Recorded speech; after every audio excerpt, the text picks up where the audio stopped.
Hi all. Well, yes, we went to the dyno yesterday and we came back with one minor issue. We have had some other issues during the week, electrical wise. I've kind of gone through them now. We've got solutions for all of them. A couple of them still to do, but effectively we had the dreaded oil pressure issue. Now, we didn't lose oil pressure when the engine was 2000 RPM and above. We had like 45 pound. But at tick over, or we would go down. Once the engine was hot, we got the engine hot for the very, very first time. We were up at like 90 degrees centigrade. We had the oil up at, I think it was about 75, 80 at the time. The only problem was then we went from 70 odd pounds, slowly going down, everything got warm, and it went down to a version on 20 PSI when we were ticking over at 850. And even if we raised the RPM to like 1250, we still only had 22, 24 PSI tops. Didn't like that, didn't like the possible implications of that. So the only sensible thing to do and not risk anything was to basically bring it home, put it back on the lift and pull the dry sump pan off. Now, while I was at the dyno, this is a full daily engineering system. I phoned daily, if nothing else, to find out if there's a variance on the pump or whether I've done something wrong on the engine spec and we've got the wrong one type of thing, just hoping and praying it wasn't a bearing failure or something else that was basically losing its pressure. Turns out, yes, when I ordered this dry sump system, I had an LS7 at the time and I was going to turbocharge it. So I knew I was going to turbocharge it because we ordered the extra scavenge port for the turbo returns. But I had an LS7 and that's a GM stock motor pretty much. We were just going to throw a cam at it. It would still be a hydraulic roller. Turns out that once you add stuff like, well, turbos, the turbo pressure obviously comes off the main pressure off the single stage pressure pump. That obviously will lower the pressure a little bit on tick over. Once you get some RPM into it and it starts to spin up, then you generally have no problem. And the pressure release spring that's in here, which is adjustable from the bottom,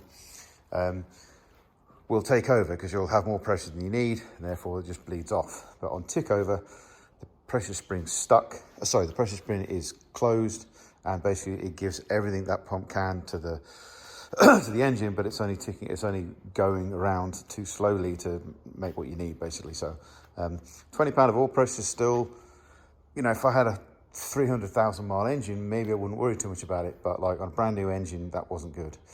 But I spoke to a really nice gentleman called Bob, and for the first time ever, I found I got straight through to the guy that knew exactly what he was talking about, which was lovely. So thank you very much, Bob, at Daily Engineering. You cheered me up on a day that I thought I might get very depressed very quickly on. So what he said is the pump gears we have in here and the ratio of this size pulley to the ratio that's on the crank can be changed. And I walked him through the engine spec after he started asking me. First question was, is it hydraulic roller cam or is it a solid roller cam? I told him it was a solid lifter and couldn't figure out what he meant by that, but it turns out when you've got a hydraulic lifter, the push rod is in total contact to the follower and the rocker at all times. So any pressure goes up the rod and straight to the rockers. On a mechanical cam, obviously the push rod will have, once the valve is closed, the push rod will have a little bit of lash. It's 10 thou when it's cold, so about 15 or 18, 20, maybe 20 thou when it's warmed up. That lash basically means that the oil's pushing the push rod up and bleeding by the follower. Like, oh, didn't know that. So okay, I've put mechanical cam in there. That's one oil bleed. Second oil bleed, which you might be able to see with the crank in. Don't really know. It's kind of hard to tell. Yeah, it's hard to see up there. But there's piston cooling oil squirts. So basically, there's a little orifice of oil that squirts at the top of the piston and cools the underside crown of the piston while you're driving. So next check mark, okay, you're going to lose all pressure on them. I don't know whether these ones have check valves in. If they had check valves in, then it should close them below 30 psi, but yeah, I don't really know on that point. either way around, basically he checked on the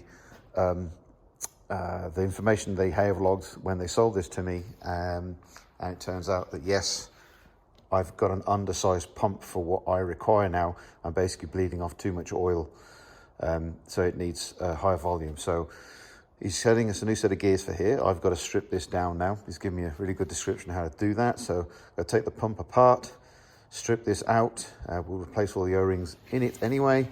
I've been in there a while, so just basically just change them all out. They're peanuts anyway. And then we'll change the ratio of this pulley to the crank. At the moment, we underdrive this by 20%. So it's an 80% drive. It's an 80% drive on this this set of gears at the moment. So the crank's going to 100, this is going at 80. So basically what we're going to do now is we're going to 50-50 it. So it'll have the same gear on the crank as it will on here.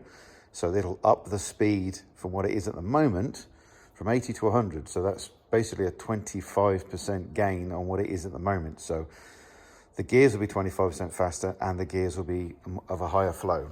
Don't need to change the body, strangely enough. It's just the gears themselves. So that's the situation. Cheered me up this morning, I must admit. While the engine was now all cold and we got it home, I started it up again just to make sure that A, the engine wasn't knocking, which it wasn't, and B, cold oil pressure went straight back up to nearly 80 pounds. There's an adjuster here. And while we were on the dyno, we actually gave it a couple of turns to see if it did anything to the flow. But obviously that's just to relieve pressure once it gets too high. Seeing as it wasn't high enough, then it didn't do anything. But we were on the dyno. It was rude not to have a go and try it. So we've still got plenty of oil pressure. We haven't got a destroyed bearing somewhere. It was literally just the fact that that pump is a little bit under-spec'd for this particular motor. So handy really, seeing as the fact that I've got, I think it turned out to be like nearly 18 to 20 litres of oil in the dry sump tank. And maybe I've slightly over-spec'd the dry sump tank, if the truth be known. But at least we've got plenty of oil in the system, and as it's bashing around quite well, we've got dash 16 and dash 12 pipes feeding the motor, so that won't be a problem. So yes, a bit of annoying today. I'm covered in oil because this is just kind of messy. It's gone everywhere. Going to mop the floor in a minute. But yeah, while we got this apart, I thought I'd have a quick video and show the people that haven't looked before. This is the state of my crank. You see the sort of gouge here, or the big hole there? Well, the bow weights, instead of being like a triangle from the center of the crank to out, sort of round and back down again, mine's like a hammer handle. It's got like a shaft, and then the weight that counts is right at the edge. So you don't need this weight here, so it's taken out. So they put more weight on this edge and less weight where you don't need it. So technically it just makes the crank, you can see it's sort of better there. There's a big notch out of that. So basically it makes the crank lighter. So whether it's as light as a cross-plane crank, I don't know, but I do know that they are considerably lighter than the normal Magnum series. So this one's a Magnum XL. These are the Cali's Ultra rods, and I don't know if the camera's going to see it too well, but you can see the partner on the piston. Those are the diamond coated pistons. So Diamond is the manufacturer. They're not coated with diamonds. Don't get me wrong. Diamond's the manufacturer, but they are anti-slip coated around the sides, and then they're ceramic coated on the top for heat. So yeah, you can see they've literally minimized the weight of that crank. Now, while we're running on the dyno, which I will add the short dyno video that we made at the end of it, while we're running on the dyno, didn't smoke whatsoever, which is handy. It's always good. Did have a minor stupid little leak on the side of the engine, and yes, I'd forgot to put the plug into the dipstick hole, so it was just spitting out there. Yeah, it was funny when I found it, annoying when I thought, where's this smoke coming from? But yeah, hilarious when I found it. So literally like 10 minutes on the lathe, made an aluminium plug, hydraulic sealant, hammer, bang, not coming out. So yeah, so we've got rid of that, cleared all that. It ran pretty good. Tick over was super. We had to go really aggressive to hold tick over in position. It would run at 1,000 when you started up, but as soon as you blip the throttle, it would go, way past it and come too far back, and we had to retune, or Matt was retuning the PID to try and make sure we get it back to zero, because it would it would buzz the motor very, very quickly. It didn't seem to act very much like, should we say, a car with a large camshaft, which is basically what the damn thing's got. It's got over 700,000 lift, so which was maybe a little bit too aggressive, but we shall find out. So yeah, we were Matt having to first lower the minimum throttle angle for the tick over, which was set at 6. We had to lower that to 3 degrees, so the drive-by-wires would be no lower than 3. But then had to start aggressively tuning the PID to make, or it's the software basically to show how slow and how fast the tick over reacts, to gain control, should we say. But realistically, it was buzzing, like it was nuts. So I'm happy. I was a little bit disappointed, but that's probably just my fault. Okay, it is my fault. It is my fault, full stop. But whatever. I changed the engine specification on daily, so that's their fault. That's fine. That's no problem. It's we'd only run the motor for probably less than 12, maybe 14, 15 minutes in total, and that was including the time we ran it when we were here. Yes, I'm literally soaked in oil. I'm about to go for a shower. Yes, and if you're not going to see this, but this t-shirt is soaked in oil. As I pulled the sump off, it just proverbially soaked me. So I'm doing this video with no shirt on. Yeah, there you go. You're not going to be able to get rid of that image now, are you? An oily pot belly. Anyway, yeah, so the other minor issue we had was to do with our commissioning of the solid state relays that I have that drive the fans and drive the hydraulic pump for the water pump for the charge coolers and the charge cooler fans. And it turns out there are some sort of compatibility issues. Couldn't really drive it how I wanted. Tried to find an alternate way of doing that, and in the end I've just sort of given up. I don't want to add one relay to turn the power supply off to another relay, or then one relay to disconnect the grounded low side voltage from the ECU to the, it's a relay on top of a relay on top. I'm like, no, not doing it. The reason I bought those damn little solid state relays, it's like an MSD four position relay and a Stinger, because they were cheap and simple, and yeah, turns out compatibility is not everything. So we've got the Plex new dashboard, and about a month ago I started seeing adverts for the first Plex PDM. It's just a little 13 output PDM. I literally only needed about probably 6 or 7. I had to piggyback a couple of the 15 amp circuits to make a 30. So I needed about 7 outputs. So we got a few spare, and we're basically going to rip out all the relays that's in there, and it'll just be power straight from the PDM again, and we'll CAN bus control them. It also has a couple of analog inputs and some math tables, so we can put temperature readings from the radiator into the PDM, and with the mass channel, and build a table. Basically, we can then control the rad fans even without the ECU. So rad fans can be activated on temperature.